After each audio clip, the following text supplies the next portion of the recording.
Débutons par un petit rappel anatomique de l'appareil reproducteur de la femme.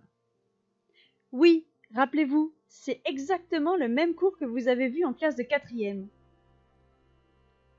Commençons tout en bas, avec le vagin.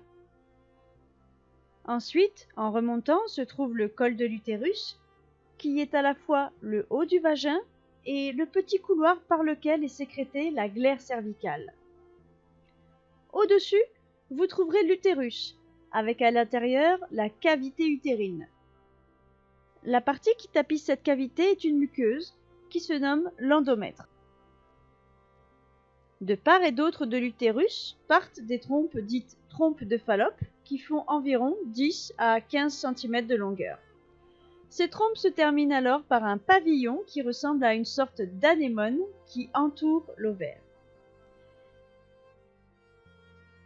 Découvrons maintenant le cycle de la fertilité. Lors d'un rapport sexuel, les spermatozoïdes sont déposés au niveau du vagin et du col de l'utérus. Ces spermatozoïdes vont alors débuter une longue ascension pour aller à la rencontre de l'ovocyte. Leur voyage débute donc par le col de l'utérus, aidé par la glaire cervicale sécrétée par le col. La glaire cervicale est une substance qui favorise le passage des spermatozoïdes.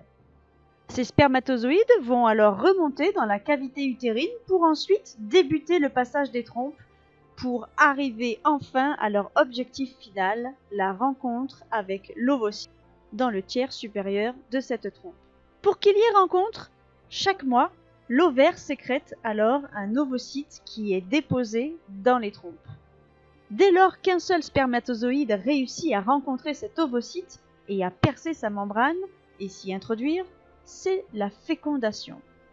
Cela ferme alors définitivement le passage aux spermatozoïdes qui le suivent. Quelques heures après la fécondation, les chromosomes des deux gamètes fusionnent en une seule et même cellule que l'on appelle l'œuf.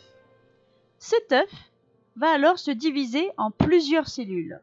C'est l'embryon. Cet embryon va alors lui aussi commencer son voyage, mais en sens inverse des spermatozoïdes, vers le lieu le plus favorable à son épanouissement, l'endomètre.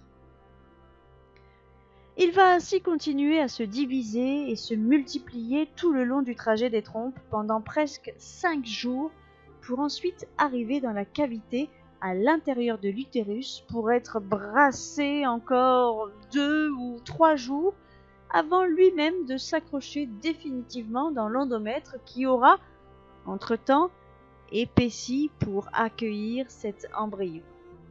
C'est la nidation. Que se passe-t-il si la nidation arrive? Eh bien, le corps va alors se préparer pour 9 mois de grossesse. Si par contre cette nidation ne se fait pas, le cycle de la femme va se remettre en transformation et va reprendre un tout nouveau cycle qui va débuter par la dégradation, mais on parle plutôt de desquamation, de l'endomètre afin qu'il puisse se renouveler. Cela sera donc le début des règles.